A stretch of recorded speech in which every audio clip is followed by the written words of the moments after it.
Good afternoon, everyone, and a special hello to those who are online and to everyone on the phone.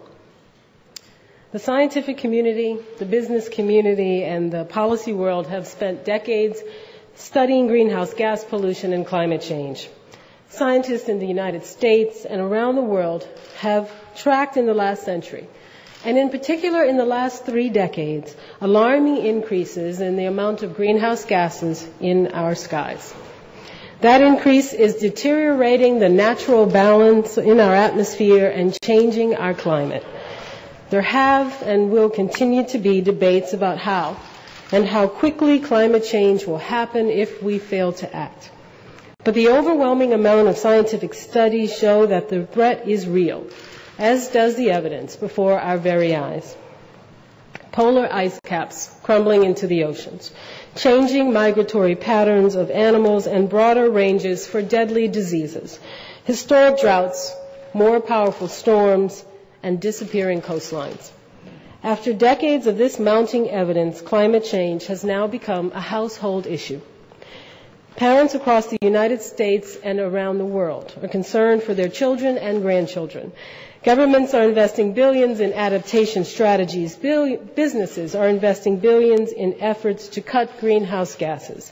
Military planners are projecting new hotspots of instability and conflict. They know that if we do not act to reduce greenhouse gases, the planet we leave to the next generation will be a very different place than the one we know today. In 2007, the United States Supreme Court handed down perhaps the most significant decision ever reached in environmental law. The court ruled that the Clean Air Act, the landmark 1970 law aimed at protecting our air, is written to include greenhouse gas pollution. That verdict echoed what many scientists, policymakers, and concerned citizens have said for years. There are no more excuses for delay. Regrettably, there was continued delay. But this administration will not ignore science or the law any longer, nor will we avoid the responsibility we owe to our children and our grandchildren. Today, I'm proud to announce that EPA has finalized its endangerment finding on greenhouse gas pollution and is now authorized and obligated to make reasonable efforts to reduce greenhouse pollutants under the Clean Air Act. This long overdue finding cements 2009's place in history as the year when the United States government began seriously addressing the challenge of greenhouse gas pollution and seizing the opportunity of clean energy reform. In less than 11 months, we have done more to promote clean energy and prevent climate change than happened in the last 8 years. Earlier this year, EPA established this country's first and what I believe will be a world-leading nationwide greenhouse gas emissions reporting system. Next month, large emitters in the United States will begin working with EPA to monitor their emissions. Beginning in 2011, large emitters will, for the first time, submit publicly available information that will allow us to meaningfully track greenhouse gas emissions over time. This reporting will also bring to light opportunities to jumpstart private investment in energy efficiency and new technologies and products, saving money, improving bottom lines, and growing the economy. And it does all of this in a common sense way, without putting a burden on small businesses or other critical sectors of our economy. Through the Recovery Act and the support of strong clean energy reform legislation, President Obama has led the way in cutting greenhouse gas pollution and reducing our dangerous dependence on foreign oil, which threatens our national security and our economy. Today's endangerment finding provides the legal foundation for finalizing the recently proposed Clean Cars program. That program was developed in collaboration with the American auto industry and other stakeholders and contains the nation's first ever limits on greenhouse gas emissions from American vehicles. And starting next spring, large emitting facilities will be required to incorporate the best available methods for controlling greenhouse gas emissions when they plan to construct or expand operations.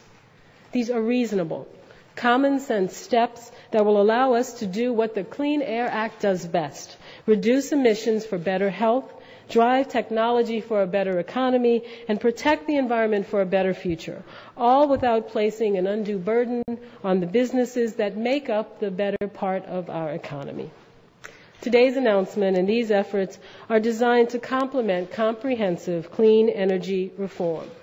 We look forward to working with Congress to get a bill to the President's desk and to implementing that bill once it has been signed.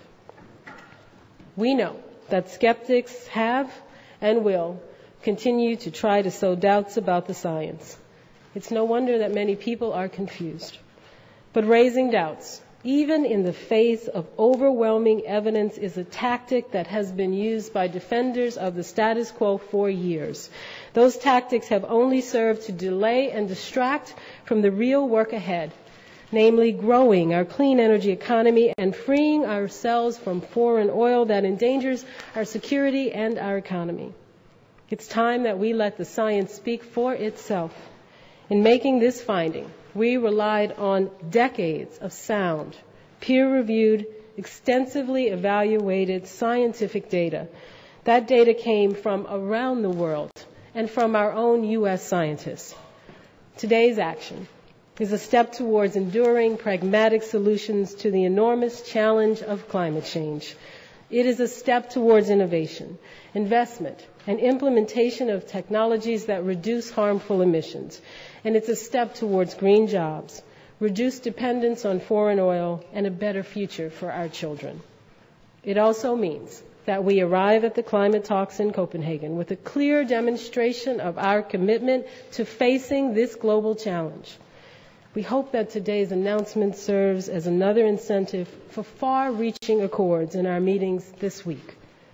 In taking action now and recognizing this threat now, we join the hundreds of other countries, thousands of leading scientists, tens of thousands of innovators, entrepreneurs, and private companies, millions of Americans, and billions of global citizens who have seen the overwhelming evidence and called for action on climate change. Thank you.